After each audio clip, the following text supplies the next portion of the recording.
Hi there. My name is Jonathan Laskowski, and I'm a PhD student at Monash University. And I'm here today to talk to you about some general tips in writing.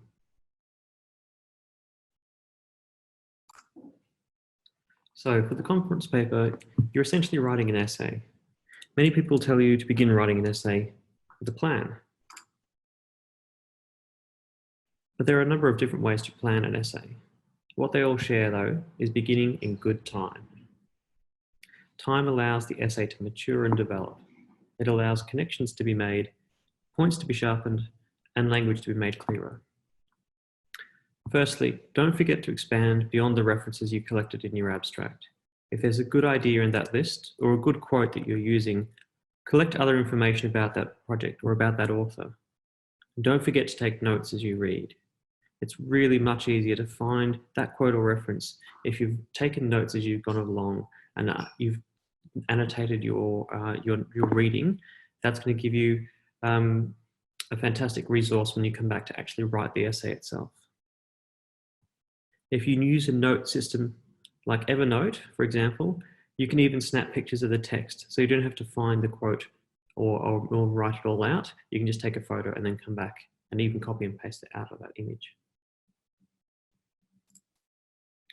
So expand your references, make sure that they are deep and meaningful and connected. You might need to discard some along the way, but that's okay too. Your references will be made up of primary and secondary texts. Your primary text is the project or the particular example of theory or criticism that is the subject of your essay. Secondary texts are all the criticism that is relevant to the primary text. In other words, people who have written responses about that text. Demonstrating your knowledge of both of these types of material is an important part of essay writing. A critical reading is one which forms an opinion of the writer's agenda and methodology, as well as understanding his or her subject. In other words, when you're reading critically, you're trying to work out what the writer is saying, and then think about how it is being said and why it is being said in that way. Then you decide what you think about the what, the how, and the why. Critical reading is a major skill developed during your university life, no matter what your field of study. It's something that you will take forward with you as well, so it's worthwhile spending some time developing this skill because it's something that employees really look for.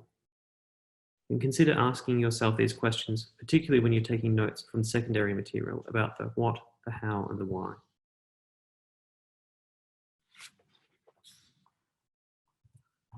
Okay, so moving on, I want to talk about signposting versus the Nike rule. It's often really effective to signpost your essay to inform the reader how your argument will proceed. For example, I will begin by doing X, and then I will go on to do Y. And to remind him or her where you are in the argument at various stages. We looked at this exercise in my lecture a little bit as well. Signposting is also an effective means of spelling out your methodology, how you are approaching your chosen topic. Okay? But sometimes it might be more effective to apply the Nike rule. The Nike rule states, don't tell the reader what you will do, just do it. In other words, applying the Nike rule involves replacing sentences like the following. So in the first example, you can see we are signposting. In order to address the representation of time in the River Air Repatriation Project, I will examine da da da da da da. You replace these kinds of signposting sentences with more direct statements. So watercourse modeling and geometric patterns combined with natural erosion techniques are used in the River Air Repatriation Project as a mean to foreground the intervention whilst linking it to its historical past. Time itself is also written into the project, blah, blah, blah, blah, blah, blah, blah, and off you go. Okay. The difference here is that you're not saying what I will examine, I will do this. You're just saying it. The message is plain and the tone is authoritative. There is a danger with the Nike rule though. Okay. Be careful you don't slip into descriptive language. if you note that the example that I looked at before, it's always actively talking about what the project does. So if your marker disagrees with you, they might argue against you in this instance, but they're not going to slash marks if you keep the language active. If you slip into descriptive language, then you run that risk.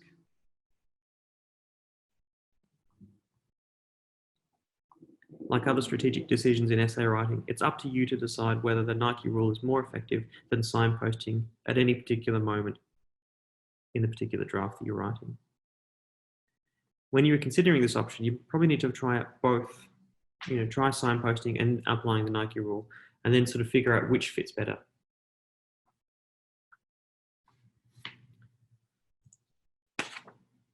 Okay, so my next point is an important one. Hope is not a strategy. Okay, this applies to both hoping that the work will do itself, hoping that you might find the right references. These things take time and they need work. This also translates into your writing. Saying, I hope to show that Foucault's idea of, or this will hopefully show, it undercuts your own voice, your own authority. It detracts from that. Okay, if you've done your research, then you should be able to write with confidence. So the example would be, this shows that Foucault's idea of, etc. There's a difference between I hope it will and this will show. That's the main difference. Don't use hope as a strategy. It's not a good one. Okay, some ideas around accuracy and quality. Okay, so using first person in essays. First person writing like I think, I am going to consider, in this essay I focus on, these are perfectly acceptable and often desirable ways to write.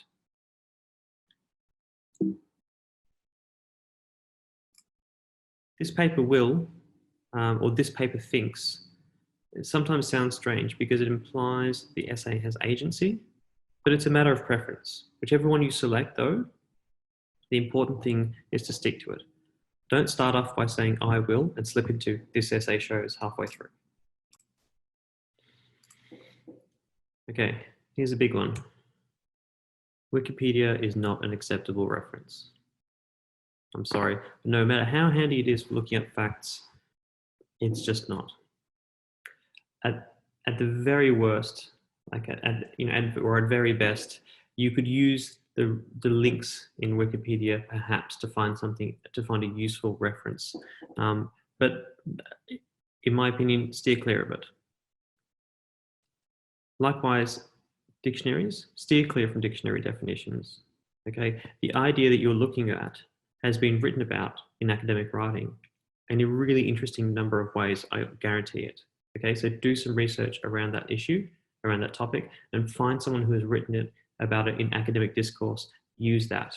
Your essay will be all the better for it.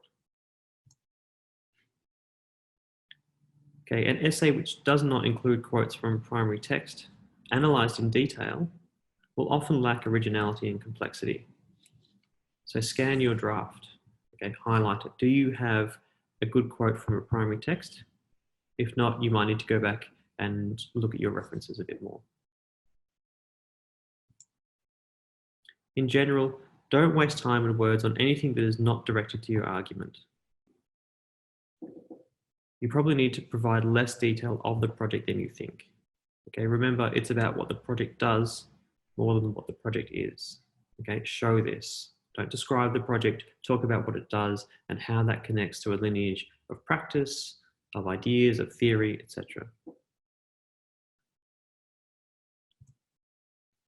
The question is then, how many is too many? Well, really, discussing more than 2 primary sites can thin essays out and make them repetitive, particularly if you're using a compare and contrast approach.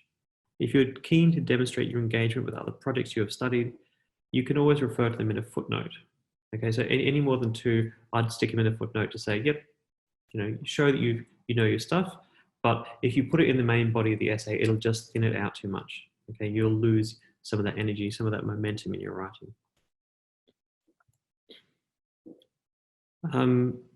If you're relying on reasonably old secondary material, it's likely that scholarship has moved on. Okay, anything before circa 1980 is technically old, but it doesn't mean it's not important or uninteresting.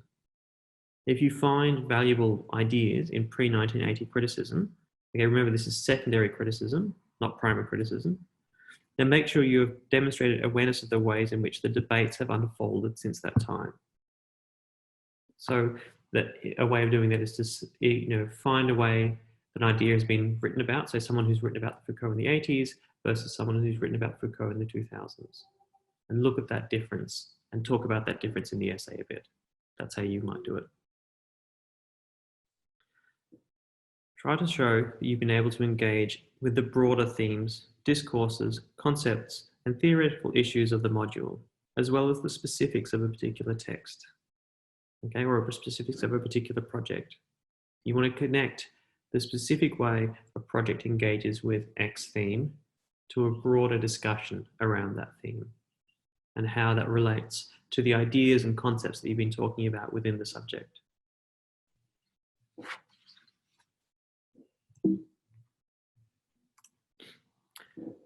Okay, these are some final points for my general tips.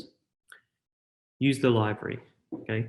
If you're struggling for references or material, contact the library and they'll be more than happy to help you. They have specialists in your area, people who work in architecture and design areas, and they love helping students. And they're also paid to do that, okay? So take advantage of it. Also, consider using the Study Resource Centre to go through a draft of your essay. This is particularly true if English is not your first language, or if you're just struggling with your writing or clarity, your argument structure, for example. They're really friendly and helpful and can make your ideas shine more clearly. This is what essay writing is all about. And again, they're paid to do this. It's a free service. Why would you not take advantage of that? An alternative is to use an online app such as Hemingway app, which you can copy and paste paragraphs in for advice. Okay, it highlights where text is cumbersome or you have multiple clauses in sentences and things like that. Remember though, it's just a computer program. There's really no substitute for a person reading your work. So get your classmates or a friend or colleague to read your work. Finally, use an accessible font, at least 12 point. Use something like Arial or Times New Roman. Make it easy for the reader. Don't forget paragraph breaks. This again helps the reader, it guides the reader through your argument structure and makes it easier to read as well. Always number the pages of your essay. Okay, this is just common sense, but the same goes for your presentation notes at the conference. If you drop your presentation, then having the page numbers will help you recover quickly. Okay, it also helps with the timing of your presentation. So in your practice runs, you should know that by the end of page 2, for example, you usually get around the 5-minute mark. So that will help you pace your talk and know how much time you have. Lastly, don't forget to read it out loud. Okay, it's excruciating, but reading it out loud to yourself helps you understand where your language is cumbersome, where you stumble over things, okay, where it's not clear. Even better, get someone else to read it out loud back to you. You can really listen to that. You can really hear where those points are. Okay, so these have been my general tips on essay writing or academic writing in general. If you have any questions, you can always email me, and good luck with your essays.